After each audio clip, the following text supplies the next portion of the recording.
नमस्कार, मी डॉक्टर शिवारी वाघ, संचालक aspire education institute, Chhatrapati Sambhajinagar. विद्यार्थी मित्रांनो, व्हिडिओच्या सुरुवातीलाच अगदी महत्त्वाचा विषय मी तुम्हाला या ठिकाणी शेअर करतो. ॲस्पायर एज्युकेशन इन्स्टिट्यूटच्या माध्यमातून दरवर्षी महाराष्ट्रातील अनेक विद्यार्थ्यांना, विशेषतः मराठवाड्यातील विद्यार्थ्यांना प्रवेश प्रक्रियेच्या संदर्भानं परिपूर्ण मार्गदर्शन देण्याचं काम आपण जवळजवळ 2018 पासून करतो आहे. गेल्या 8 वर्षाच्या प्रवासामध्ये अनेक विद्यार्थ्यांना आपण आपल्या माध्यमातून, ॲस्पायर एज्युकेशन इन्स्टिट्यूटच्या माध्यमातून त्यांची प्रवेश प्रक्रिया पूर्ण करून देऊन त्यांचं जे काय डिझायर, स्वप्न होतं त्यांचं, ते आपण पूर्ण करायला त्यांना मदत केलेली आहे. आज आपण या व्हिडिओच्या माध्यमातून 2026-27ची जी काय प्रवेश प्रक्रिया येणाऱ्या काळामध्ये होईल, तर त्या संदर्भानं प्रामुख्यानं जी परीक्षा मुलं देतात ती म्हणजे नीट परीक्षा. या नीट परीक्षेच्या माध्यमातून महाराष्ट्रासह देशभरातील विविध मेडिकलची ॲडमिशन प्रक्रिया राबवली जाते. त्यामध्ये मग MBBS असेल, BDS असेल, BMS असेल, BHMS असेल, BUMS असेल किंवा इतर सगळे काही कोर्सेस आहेत, अलाइड कोर्सेस, हे सगळे प्रवेश नीट परीक्षेचा जो काय परफॉर्मन्स विद्यार्थ्यांचा आहे त्या माध्यमातून ही प्रवेश प्रक्रिया त्या ठिकाणी राबवली जाते. आणि या नीट परीक्षेला अर्ज करतानाची जी काय प्रक्रिया असते, सुरुवात असते, त्या संदर्भानं ही परीक्षा जे कंडक्ट केली जाते ती म्हणजे नॅशनल टेस्टिंग एजन्सी, राष्ट्रीय परीक्षा एजन्सी जी आहे तर ही परीक्षा कंडक्ट करते. आणि या परीक्षेच्या संदर्भानं पहिली गाईडलाईन या वर्षीच्या 2026च्या संदर्भानं ही NTA त्या ठिकाणी रिलीज केलेली आहे. एक नोटीस त्या संदर्भातली त्यांनी पब्लिश केलेली आहे. ही नेमकी नोटीस काय आहे, यामधनं आपण नेमका काय बोध घ्यायचा आहे किंवा काय पूर्वतयारी करून ठेवायची आहे अर्ज करण्याच्या अगोदर, ते सगळं तुम्हाला मी या ठिकाणी सांगणार आहे. त्यामुळं आपण हा व्हिडिओ शेवटपर्यंत पहा आणि भविष्यामध्ये ज्या ज्या मुलांना नीट परीक्षा द्यायची असेल किंवा जे ऑलरेडी मेडिकलची तयारी करतायत अशा सगळ्या विद्यार्थ्यांना हा व्हिडिओ नक्की शेअर करा. आता सगळ्यात पहिले आपण या ठिकाणी स्क्रीनवर बघू शकतो, पब्लिक नोटीस आहे. 5 जानेवारीलाच ही नोटीस आली होती.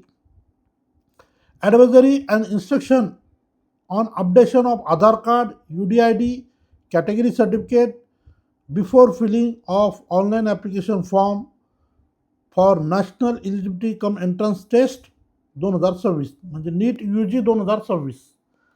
आता खाली काय दिलं आहे बघूया आपण. The national testing agency will be conducting national eligibility cum entrance test NEET UG 2026 to streamline the process of NEET UG 2026. All eligible candidate are advised to ensure that the following documents are updated well in advance before applying for NEET UG 2026 in order to avoid any discrepancies, grievances or rejection at a later stage. आता याचा अर्थ सोप्या करून सांगतो. याचा अर्थ असा आहे की भविष्यामध्ये जेव्हा तुम्हाला अर्ज प्रक्रिया करायची आहे त्याची पूर्वतयारी म्हणून काही गोष्टी ज्या आहेत तुम्ही ह्या आत्ताच अपडेट करून घ्याव्यात. त्यासाठी आत्ता आपल्याकडे वेळसुद्धा उपलब्ध आहे. या संदर्भानं हा दुसऱ्या पॅरामध्ये त्याचा त्या ठिकाणी उल्लेख केलेला आहे. आता मूलतः 2-3च गोष्टी नीट परीक्षेसाठी आपल्याला आवश्यक असतात. त्यामध्ये तुमचं आधार कार्ड प्रॉपर अपडेट असावं. या ठिकाणी दिलेलं आहे Aadhaar card. All the candidate appearing for NEET 2026 are advised to ensure that their Aadhaar card is accurate, valid and duly updated in all respects. The Aadhaar details must correctly reflect the following information of the candidate. काय बरोबर असावं, जे की accurate म्हणूया आपण त्याला. त्यामध्ये विद्यार्थ्याचं नाव, त्याचं डेट ऑफ बर्थ, त्याचं जेंडर, फोटोग्राफ, ॲड्रेस आणि बायोमेट्रिक इन्फॉर्मेशन, ह्या सगळ्या गोष्टी जे आहेत ते विद्यार्थ्याच्या आधार कार्डच्या संदर्भानं अपडेट असाव्या. त्यानंतर खाली काय दिलेलं आहे, candidates requiring any correction or update in their Aadhaar details may do so by following the UIDAI guideline for other updates related services. Candidates may visit the official UIDAI website. या website आहेत ज्याच्यावर आपण जाऊन आपलं आधार card proper update करू शकतो. या संदर्भात आधार कार्ड अपडेट कसं करायचं याचे काही यूट्यूबला व्हिडिओसुद्धा तुम्हाला पाहायला मिळू शकतात. त्याच्यामध्ये डिटेल स्टेप्समध्ये कदाचित त्यासुद्धा गोष्टी तुम्हाला तिथं पाहायला मिळतील. त्या माध्यमातून तुम्ही तुमचं आधार अपडेट करा. अदरवाईज आधार केंद्र जे असतं आधार अपडेट करण्याच्या संदर्भानं, आधार केंद्र जे असतं त्या ठिकाणी जाऊनसुद्धा तुम्हाला तुमचा आधार अपडेट करून घेता येईल. तर हा पहिला आधार कार्डच्या संदर्भानं मुद्दा होता जो तुम्हाला अपडेट करावा लागेल. त्यानंतर पुढचा जो पार्ट आहे तो UDID card for person with disabilities. जे विद्यार्थी हँडिकॅप्ड आहेत, PWDमध्ये येतात, अशा विद्यार्थ्यांच्या संदर्भानं हा मुद्दा आहे. इथं दिलेलं आहे candidate are advise that UDID card is valid, updated and renewed as required. तुमचं जे हँडिकॅप कॅन्डिडेट असतात, PWD कॅन्डिडेट असतात, त्यांचे जे UDID कार्ड आहे ते अपडेट असावं, रिन्यू केलेलं असावं, एक्सपायर झालेलं नसावं. त्याची काही जर टाईमलाईन असेल त्याच्यावर किंवा डेडलाईन असेल, एक्सपायरी डेट ज्याला आपण म्हणतो, ते तशा संदर्भानं जर काही डेट त्याच्यावर मेन्शन केलेली असेल तर ती व्हॅलिड असावी, जेणेकरून तुम्हाला PWDमध्ये फॉर्म भरत असताना अडचण येणार नाही. त्यानंतर त्यामधला तिसरा मुद्दा जो आहे कॅटेगरी सर्टिफिकेट. काय दिलं आहे? Candidate are advise that the category certificate EWS, SC, ST, OBC, NCL is updated and valid. बऱ्याचदा पालकांना, विद्यार्थ्यांना हा प्रश्न पडतो की ऑल इंडियामध्ये नीटचा फॉर्म भरत असताना आम्हाला स्टेटचं कास्ट सर्टिफिकेट चालतं का? मुळामध्ये जेव्हा तुम्ही नॅशनल लेवलच्या परीक्षेसाठी अर्ज करत असतात आणि जर भविष्यात तुम्हाला नॅशनल लेवलच्या प्रवेश प्रक्रियेत भाग घ्यायचा असेल, जसं की आता नीटची प्रवेश प्रक्रिया MCCच्या माध्यमातून राबवली जाते, उद्या तुम्हाला एम्सला ॲडमिशन मिळत असेल चांगला स्कोर असल्यामुळं, आणि जर तुम्ही स्टेटचं कास्ट सर्टिफिकेट त्या ठिकाणी अर्ज करताना अपलोड केलेलं असेल तर त्या ठिकाणी तुमची अडचण होऊ शकते. त्यामुळं सर्व विद्यार्थ्यांना मी आवर्जून सांगेल, म्हणजे EWSची मुलं असतील तर त्यांनी सेंट्रलचं EWS सर्टिफिकेट काढावं, SC STचे कॅटेगरीचे मुलं असतील तर त्यांनीसुद्धा सेंट्रल SC STच्या फॉर्मॅटमधलं सर्टिफिकेट काढावं. OBC NCLमध्ये स्टेटचा फॉर्मॅट वेगळा आहे, ऑल इंडियाचा फॉर्मॅट वेगळा आहे.